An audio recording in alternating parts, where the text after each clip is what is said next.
ఒక సాధకుడు లేదా ఆధ్యాత్మిక మార్గంలో నడుస్తున్నవారు ఈ శివరాత్రిని ఏ విధంగా వినియోగించుకుంటే అద్భుతమైన ఫలితాన్ని పొందగలరు? శివమానస పూజ అని ఒకటి రచించారు. అందులో రత్నై కల్పితమాసనం హిమజలై స్నానంచ దివ్యాంబరం అంటూ శ్లోకాన్ని రాస్తారు.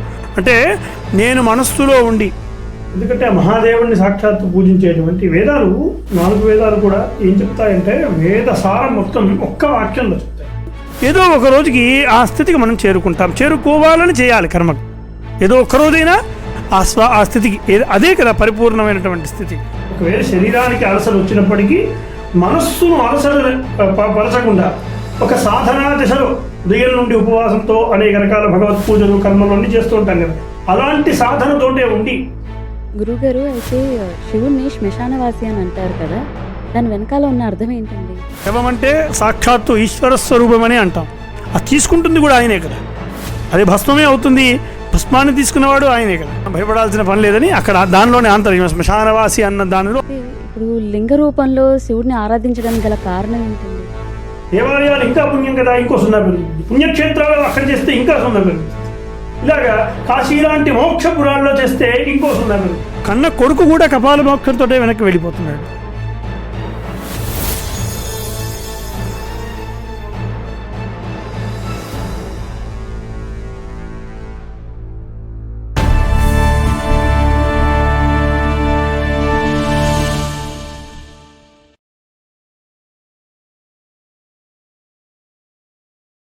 శ్రీ గురుభ్యో నమః, శ్రీమాత్రే నమః.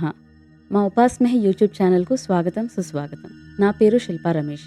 ఈరోజు మా ఉపాస్మహి యూట్యూబ్ ఛానల్కు విశిష్ట అతిథిగా విచ్చేసిన వారు గురుతుల్యులు, శివపూజా ధురంధరులు, వేద పండితులు అయిన పూజ్యశ్రీ ముదిగొండ చందుశర్మ గారు. నమస్కారం గురువుగారు. శివరాత్రి స్పెషల్ ఎపిసోడ్కు స్వాగతం అండి.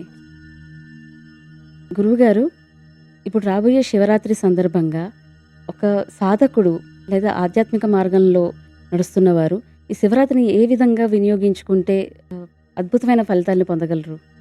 చాలా చాలా మంచి ప్రశ్న. శ్లోకంతో ప్రారంభించేద్దాం. వాగబ్ధాగవ సంపృక్తో వాగబ్ధ ప్రతిపత్తయే జగతపితరో వందే పార్వతీ పరమేశ్వర. అసాధ్య సాధక స్వామిన్ అసాధ్య తవ కిం వద రామదూత కృపాసింధో మత్కార్యం సాధయ ప్రభో. ఇక్కడ మహాశివరాత్రి అనేది అత్యంత విశేషమైనటువంటి రోజు. జన్మకో శివరాత్రి అంటాం కదా, జన్మకు ఒక్క శివరాత్రినైనా మనం ఆ భగవంతుని పట్ల ఒక రకమైనటువంటి ఐక్యతతో ఉండేటువంటి మహాపర్వదినం. విశేషమైన అన్ని పర్వదినాల్లో కంటే కూడా ఉత్తమమైనటువంటి మహాపర్వదినం. పర్వదినాల్లోకెల్లా పర్వదినం. ఎందుకంటే ఆ మహాదేవుడిని సాక్షాత్తు పూజించేటువంటి వేదాలు 4 వేదాలు కూడా ఏం చెప్తాయంటే వేద సారం మొత్తం ఒక్క వాక్యంలో చెప్తాయి.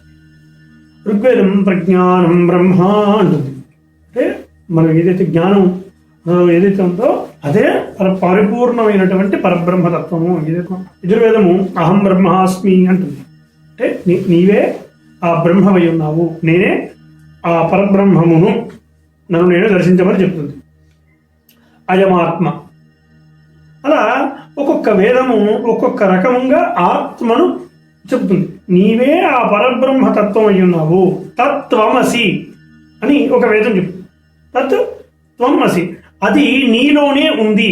ఆ పరబ్రహ్మ చైతన్య తత్వము నీలోనే ఉంది అని వేదాలు ఇలా పూర్తిగా వేదం చదవాల్సిన అవసరం లేకుండా వేదము యొక్క పూర్తి సారమంతా ఒక్క వాక్యంలో చెప్పేస్తుంది అన్నమాట. అంటే ఆ వేదమంతా కూడా పరబ్రహ్మ నీలో ఉన్నటువంటి పరబ్రహ్మను లేపేటువంటి ప్రక్రియను చెప్తుంది. శివైక్యాన్ని పొందింపజేసి శివుడితో లీనమయ్యేటువంటి స్థితిని చేరుకోవడానికి ఉన్నటువంటి ఒకే ఒక అద్భుతమైనటువంటి రోజు మహాశివరాత్రి. అలా జన్మకు ఒక్క శివరాత్రి చేసినా, అంటే మనం చేయాల్సినటువంటి సకర్మ జన్మకు ఒక్క శివరాత్రి చేసినా వాడి జన్మ సార్థకత పొందుతుంది. అనాయాసేన వరణం వినా దైన్యేన జీవనం దేహాంతే శివసాయుధ్యం దేహి మే పరమేశ్వర అని మనం కోరుకుంటూ ఉంటాం. అంటే ఇలాంటి అనాయాసేన మరణం, ఇలాంటి రోగగ్రస్తమైన జీవితాలు లేకుండా, ఇతరులపై ఆధారపడకుండా దేహం విడిచిన వెంటనే పరమేశ్వరుణ్ణి చేరుకునేలా నాకు వరాన్ని ఇవ్వమని కోరుకుంటాను. అలా ఈశ్వరుడు యొక్క శివరాత్రిని ఎవరైతే సద్వినియోగం చేసుకుంటారో, ఖచ్చితంగా ఉత్తమంగా సద్వినియోగం చేసుకుంటారో వారికి ఇలాంటి మోక్షాన్ని అనుగ్రహిస్తాడు మహాదేవుడు. అట్లా ఆత్మతో, శివాత్మతో లీనమై ఏదైతే మన ఆత్మ ఉన్నదో దాన్ని దర్శించేటువంటి స్థితి మహాశివరాత్రి నాడు ఖచ్చితంగా ఉంటుంది. అంత గొప్పదైనటువంటి స్థితి ఇది.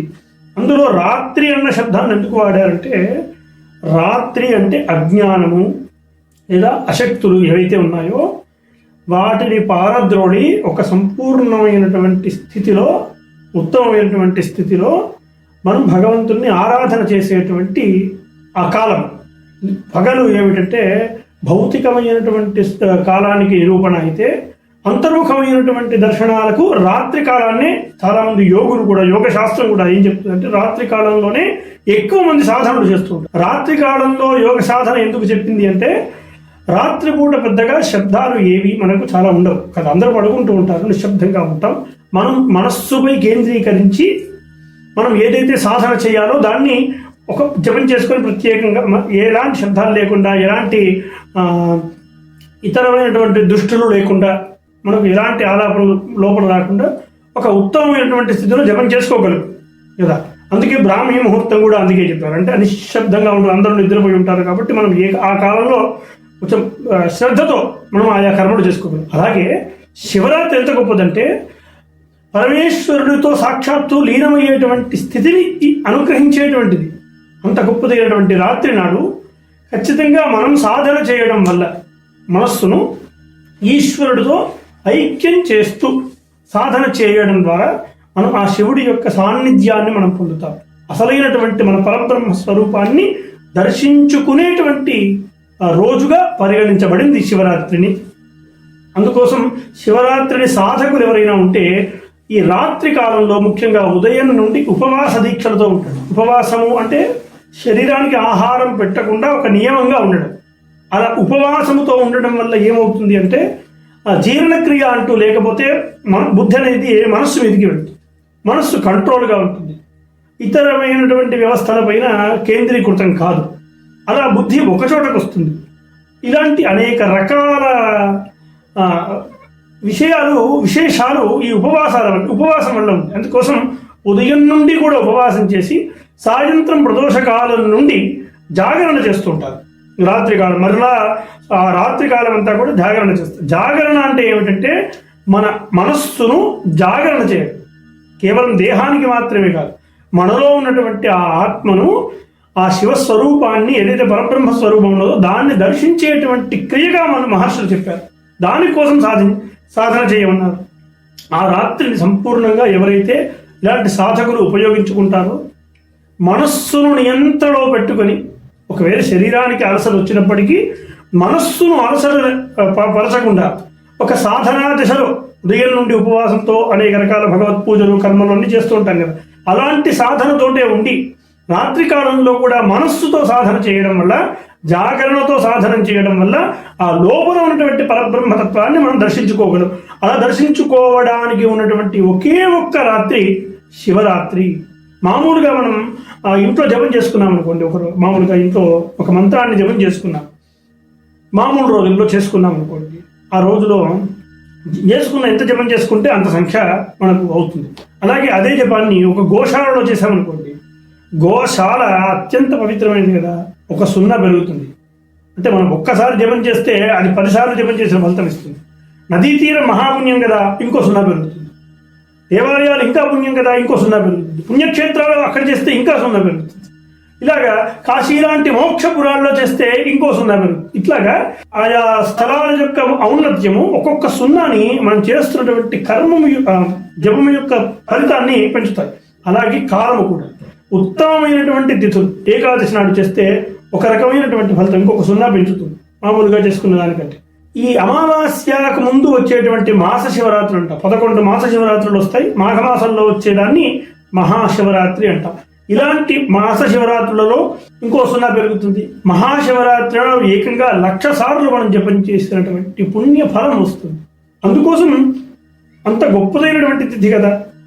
ఆ తిథి నాడు మనం మనస్సులో పరబ్రహ్మ చైతన్య తత్వాన్ని మనం కనుక సాధన చేయగలిగితే ఎక్కువ సంఖ్యలో మనం జపం చేసిన ఫలితం వస్తుంది. కాబట్టి తొందరగా ఆ శివుణ్ణి మనం ప్రసన్నం చేసుకోగలిగే సామర్థ్యం మనకు పెరుగుతుంది. అందుకోసమే జన్మకు ఒక శివరాత్రి అయినా సరే, జన్మకో శివరాత్రి అని ఎందుకన్నారు అంటే, జన్మకు ఒక శివరాత్రినైనా ఈ రకంగా సాధన చేయడం వల్ల సాధకుడు గమ్యాన్ని చేరుతున్నాడు. ఎక్కడికి వెళ్ళాలో సాధకుడు, ఏదైతే పొందాలో, ఏదైతే తను రుచి చూడాలో, ఆత్మరూపాన్ని తాను దర్శించాలో దాన్ని పొందించేటువంటి ఒకే ఒక్క రాత్రి శివరాత్రి. మిగతా రాత్రులు అలాంటివి రావా అంటే అవి అనేక రాత్రులు చేయాలి, అనేక రాత్రులు జన్మ మొత్తం చేయాలి. జన్మ మొత్తం అలాంటి రాత్రులు చేస్తే తప్ప ఆ స్థితి రాదు. అలాంటి రాత్రి ఒక్క శివరాత్రిలోనే వస్తుందని మహర్షులు చెప్పారు. అందుకే రాత్రి జాగరణ చెప్పారు. ఆ రోజు నిద్రపోకుండా శరీరాన్ని అలసట చేయకుండా భగవత్ చింతనను ఉపవాసము అన్నారు. అంటే ఉప అంటే సమీపము, వాసము అంటే నివసించుట. ఎక్కడ ఉపవాసము అంటే భగవంతునికి సమీపంలో ఉండడం. ఉపవాసంలో ఆంతర్యం ఏంటంటే భగవంతునికి సమీపంలో ఉండడం, భగవంతుని యొక్క చైతన్యం, ఆ యొక్క చైతన్యాన్ని దర్శించుకుంటూనే ఉండడం.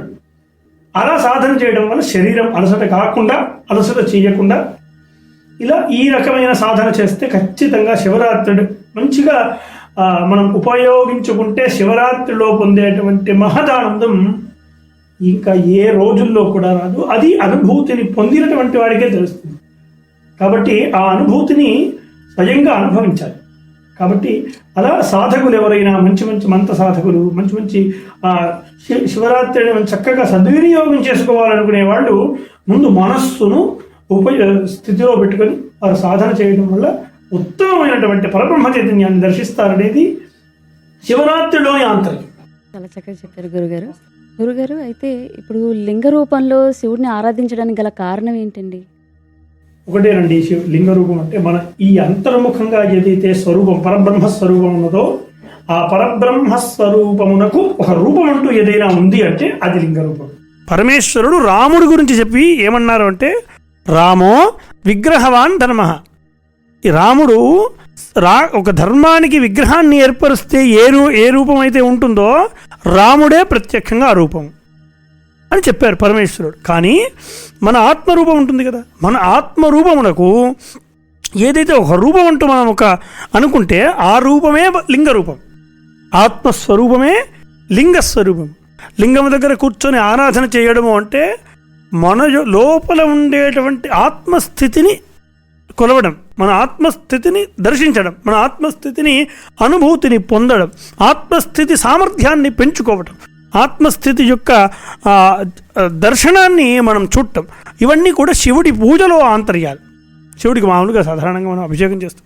శివుడు అభిషేక ప్రియో శివ అని సాధారణంగా మనం అంటూ ఉంటాం. ఇలా అభిషేకం చేయడము అనేది సాధారణంగా మనలో ఉండేటువంటి అచేతనాలు ఏవైతే ఉన్నాయో, అశక్తులు ఏవైతే ఉన్నాయో వాటన్నింటినీ కరగటం, మనలో ఉండేటువంటి దుర్గుణాలను కడగటం కేవలం శివుడికి మాత్రమే అభిషేకం. ఎందుకంటే అది ఆత్మస్వరూపమే కదా, శివలింగం మన యొక్క ఆత్మస్వరూపమే కదా.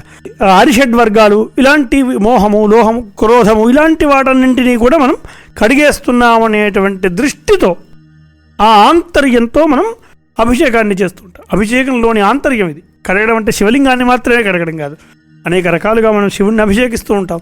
దానిలోని ఆంతర్యం ఏమిటంటే మనలో ఉండేటువంటి అహంకారం ఇత్యాది వాటన్నింటినీ కడగడం, శుద్ధి చేయడం, మనం శుద్ధులుగా మారడం, మనస్సుని మనలో ఉండేటువంటి పరబ్రహ్మ చైతన్యాన్ని శుద్ధిపరచడం. కాబట్టి మనం ప్రత్యక్షంగా మన ఆత్మను ఒక రూపంగా చూడలేం కదా, ఆ రూపమే శివలింగం. కాబట్టి అక్కడ చేసుకుంటాం. భౌతికంగా మనం మన లోపల చేసుకోలేకపోయినా కనీసం అక్కడ చేస్తాం. శంకరాచార్యుల వంటి మహనీయులు మనస్సులో కూడా ఆ శివలింగారాధన చేయగలరు. అందుకే వారు శివమానస పూజ అని ఒకటి రచించారు. అందులో రత్నైకల్పితమాసనం హిమజలై స్నానంచ దివ్యాంబరం అంటూ శ్లోకాన్ని రాస్తారు. అంటే నేను మనస్సులో ఉండి, మనస్సుతో కూడా ఆయన ఒక దేవాలయాన్ని నిర్మించి ఈశ్వరుడికి, ఆ దేవాలయంలో పరమేశ్వరుడికి రత్నసింహాసనం పైన కూర్చోబెట్టి ఆయనకు హిమజలాలతో స్నానంతో అభిషేకం చేసేటువంటి ప్రక్రియను, ఒక అద్భుతమైనటువంటి ప్రక్రియను శివమానస పూజ అంటారు. శంకరాచార్యుల వారు అద్భుతంగా రచించారు. ఇలా యోగుల వంటి వారు తనలో ఉండేటువంటి శివస్వరూపాన్ని అర్చించగలరు. ఆ రకంగా ఆ స్థితి మనకు లేదు కదా, అంత సామర్థ్యం మనకు లేదు. కాబట్టి ఇలా ఈశ్వరార్చన, ఈశ్వరుడు లింగ రూపంలో ఈశ్వరుని కొలవడం వల్ల, ఈశ్వరుని అభిషేకించడం వల్ల మనము ఏదో ఒక రోజుకి ఆ స్థితికి మనం చేరుకోవాలని చేయాలి కర్మలు. ఏదో ఒక్కరోజైనా ఆ స్థితికి, అదే కదా పరిపూర్ణమైనటువంటి స్థితి. అక్కడికి చేరుకునే సామర్థ్యాన్ని పొందడం కోసం ఈ లింగారాధన చేస్తాం. గురువుగారు, అయితే శివుణ్ణి శ్మశానవాసి అని అంటారు కదా, దాని వెనకాల ఉన్న అర్థం ఏంటండి? దీని లోపల తాత్వికార్థం మాత్రమే చెప్తున్నా నేను. సాధారణంగా మనిషి గతించిన తర్వాత అందరూ కూడా ఎక్కడి వరకు వస్తారు, కాటి వరకు వస్తారు, కొంతమంది అక్కడి వరకు వస్తారు. ఎంత బంధాలు ఉన్నప్పటికీ శ్మశానం వరకే వస్తారు కదా. తర్వాత శ్మశానంలో ఆ శవాన్ని దహనం చేసినటువంటి పుత్రులు కూడా కాలిన తర్వాత వెళ్ళిపోతారు కదా, అంతే కదా. కాలిన తర్వాత వెళ్ళిపోతారు. కన్న కొడుకు కూడా కపాల మోక్షంతో వెనక్కి వెళ్ళిపోతున్నాడు. అక్కడ ఎవరూ లేనటువంటి స్థితిలో ఆత్మ బాధపడుతూ ఉంటే, నేనున్నానురా నీకు, ఇక నుండి నేనున్నానని ఆత్మను తనలోకి చేర్చుకునేటువంటి వాడే పరమేశ్వరుడు. అందుకే శ్మశానవాసి అయ్యాడు ఆయన. నీకు ఎవరూ లేరని భయపడాల్సిన అవసరమే లేదు. దానిలోని ఆంతర్యం ఇది. పరమేశ్వరుడే స్వయంగా మనం అందుకే మనం చనిపోయిన వాళ్ళని ఏమంటాం? శవం అంటే సాక్షాత్తు ఈశ్వర స్వరూపమని అంటాం. అది తీసుకుంటుంది కూడా ఆయనే కదా. అది భస్మమే అవుతుంది. భస్మాన్ని తీసుకున్నవాడు ఆయనే కదా. భస్మం చేసుకొని ఆయనే ధరిస్తున్నాడు. ఆత్మను మళ్ళీ ఆయన ఐక్యమే చేసుకుంటున్నాడు. అలా నీకు నేనున్నాననేటువంటి ధైర్యాన్ని చెప్పడం కోసం శివుడు శ్మశానంలో ఉంటాడు. ఎవరు వెళ్ళిపోయినా నేనున్నాను, నేను నీకు ఐక్యతనిస్తాను, నీ యొక్క ఆత్మను సాక్షాత్కరిస్తాను, ఆత్మకు యోగ్యతనిస్తాను అని శివుడు శ్మశానంలో ఉంటాడట. మనం భయపడాల్సిన పని లేదని అక్కడ దానిలోనే ఆంతర్యం, శ్మశానవాసి అన్న దానిలో ఆంతర్యం. చాలా చాలా ధన్యవాదాలు గురువు గారు. ఈ శివరాత్రి సందర్భంగా శివారాధనలోని లేకపోతే ఈ శివరాత్రి యొక్క తత్వార్థాన్ని మాకు తెలియజేసినందుకు చాలా చాలా ధన్యవాదాలండి.